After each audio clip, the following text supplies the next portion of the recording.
Over the next week, Britain wraps up months of special events honoring World War I veterans. Queen Elizabeth led this morning's dedication of a memorial garden near Buckingham Palace, but you can find the biggest and perhaps most emotional tribute at a much older landmark. Mark Phillips is at the Tower of London, which has been transformed by flowers. Good morning. Well, the challenge here was to commemorate the 100th anniversary of the outbreak of the First World War, the war that was supposed to end all wars but didn't.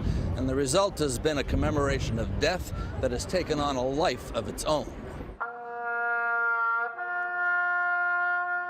For 100 years, the simple poppy has been the symbol of wartime loss and remembrance in Britain, and it has now become the subject of a remembrance like no other.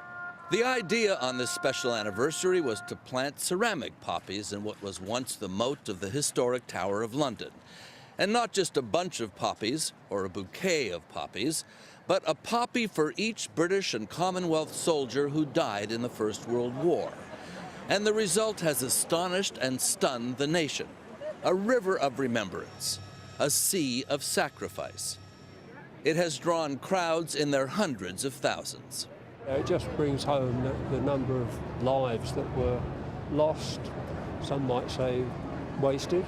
These are only the British Commonwealth losses.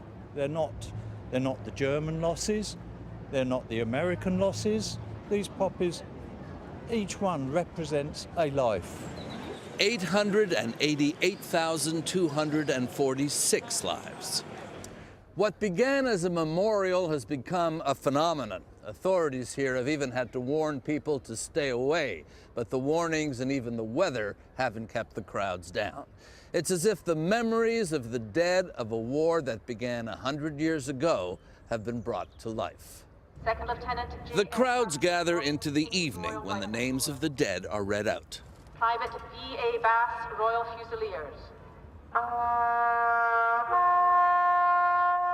And London goes silent as the bugler plays The Last Post.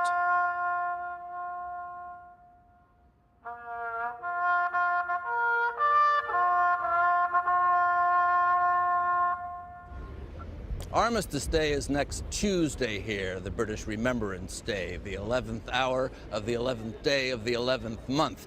And this display was supposed to be uprooted, then the flowers given to the people who had paid for them, proceeds going to charity.